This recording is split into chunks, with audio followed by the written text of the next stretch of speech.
Olá a todos e todas, estamos aqui para conhecer um pouquinho mais do material dos itinerários amazônicos.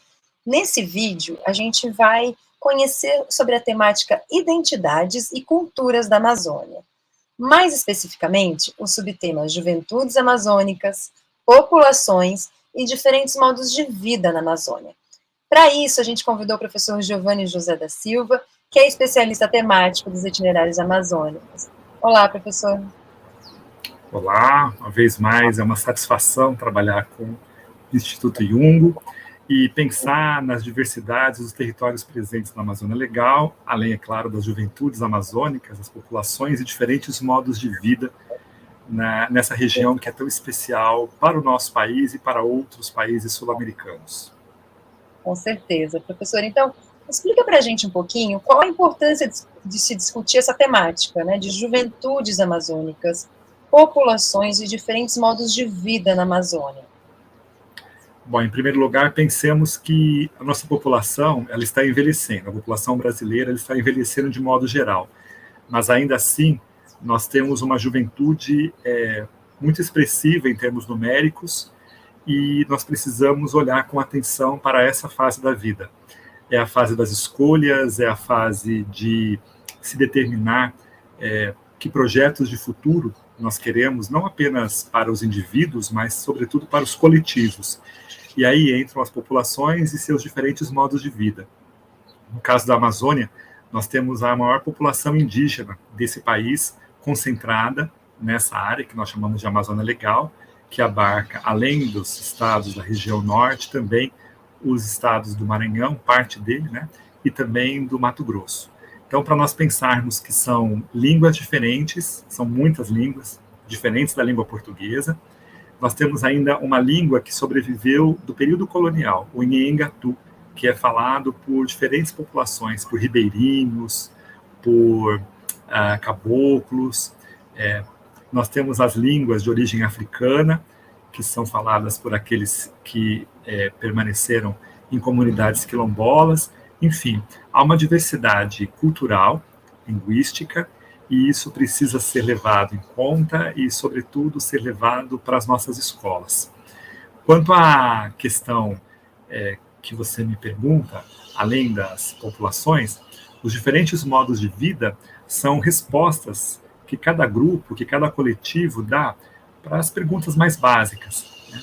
Como é que se faz um parto, por exemplo? Quais são as concepções de vida e de morte? Elas não podem ser homogeneizadas, e muito menos pelas escolas. Então, nós temos que imaginar que se durante muito tempo os materiais que chegaram às escolas, eles continham informações oriundas, sobretudo do sul e do sudeste brasileiros, hoje nós temos materiais que chegam a diferentes rincões aí do nosso país, e é um país de proporções continentais, então materiais que chegam de barco, que chegam de avião, pelos mares, pelos ares, pelos rios, e a Amazônia Legal brasileira é uma área permeada, né? São os caminhos fluviais, os caminhos da Amazônia Legal, e nós temos que pensar, então, nesses materiais como porta-vozes dessas diferenças, que não podem ser jamais vistas, sentidas, ensinadas, aprendidas como desigualdades. Elas são nossa riqueza e fazem parte do nosso patrimônio. Excelente, Giovanni. E considerando, então, toda essa diversidade, né, que você acabou de falar, como é que você propõe que essa temática de identidades e culturas seja aprofundada com os estudantes? Em primeiro lugar, pensemos que, para além de sermos todos brasileiros e brasileiras, somos pertencentes a um lugar, pertencentes às nossas próprias aldeias. Então, o estudante, a estudante que chega ao ensino médio, eles querem se ver, eles querem ver rostos que são familiares, que são reconhecíveis, eles não atendem a padrões de beleza e de inteligência tidos como os melhores ou, enfim, os aceitáveis. Eles querem se ver como são. Em geral, são organizados coletivamente, então, sempre que nós pensarmos nessas identidades, nessas culturas, nós temos que pensar em grupos e não apenas em indivíduos. São culturas não individualistas, são culturas solidárias, são culturas cooperativas. E isso faz toda a diferença. Então, no aprofundamento dessas temáticas, é importantíssimo que nós mesmos possamos rever conceitos, atitudes, conteúdos, procedimentos que nós carregamos da nossa vida escolar.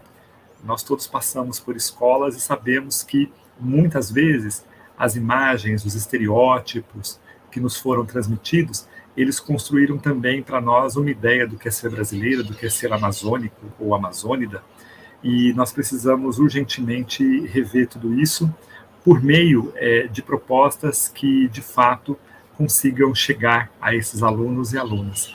Eles precisam se reconhecer, como estarem diante de um espelho que reflitam a própria imagem e não uma imagem deformada daquilo que talvez eles quisessem, gostariam de ser, mas não são, porque são da Amazônia, e isso faz toda a diferença.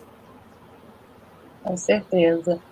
Acredito que com essa explicação, os educadores vão estar interessados em entender melhor e se aprofundar no material para que essas concepções de fato cheguem nas escolas, né? Então, muito obrigada pela sua participação.